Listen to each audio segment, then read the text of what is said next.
Walang age limit at kahit hindi ka nakagraduate ng college, pwedeng-pwede kang maging freelancer. But you have to make sure na alam mo kung ano yung service or skills na i-offer. At tinatanong ni Kazi dito, may age limit po ba? No.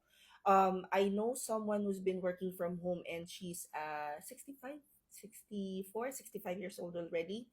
She's offering operations management as well, just like myself. And we've been talking about a lot of freelancers these days after the retirement. Gusto nila sana na magkaroon pa rin sila ng ginagawa sa bahay. And something na medyo flexible, ganyan. So if you are an aspiring freelancer na alam mong may limitations ka in terms of age, health maybe, or yung educational background mo, stop. Do not undermine your capabilities and start working on your skills. Paano nga ba malaman kung paano mag-freelancing or paano magsimula? Number one lang na aalamin mo is ano ba yung i-offer mo na service. You can offer administrative, creative, tech, support, or sales. So based on your previous work experience, ano yung mga transferable skills mo doon? Ano yung mga pwede mong gawin? Ano yung mga ginagawa mo nung nandun ka sa corporate? Like kung nasa government ka, ano yung mga ginagawa mo sa government? Pagkatapos, aalamin mo kung paano mo i-offer yung service na yon at ipoposition yung sarili mo na makakatulong sa mga negosyo online. Ano nga ba yung virtual assistant? Ang virtual assistant, pag ako yung mag-explain ha, ang virtual assistant is like secretary, except this time, yung boss mo, yung boss is what we call the clients, ay nakakausap mo lang online.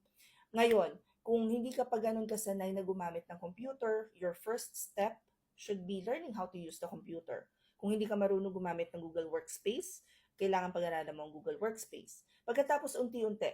Ngayon, if you guys are not yet sure kung ano nga ba yung magandang step-by-step process ng pag-aaral ng freelancing or makapag-work from home, punta kayo sa profile ko, i-click itong link sa bio ko.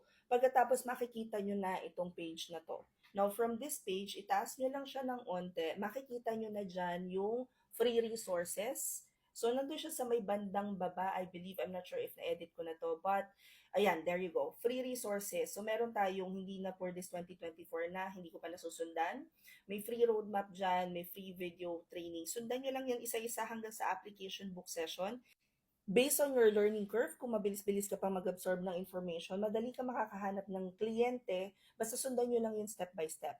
Now, kung hindi ka naman ganun kagaling pa in terms of yung planning or hindi ka pa ganun kahasa, huwag ka mag-alala. Makaka-receive ka ng rejections, normal yan kahit nasa mga matatagal ng nag-freelancing. However, keep in mind na you have to continuously learn even if you're already earning. Anyway, sana makatulong yung mga free guides natin dyan. Comment any questions you guys have about working from home. Follow for more work from home chismis. Bye!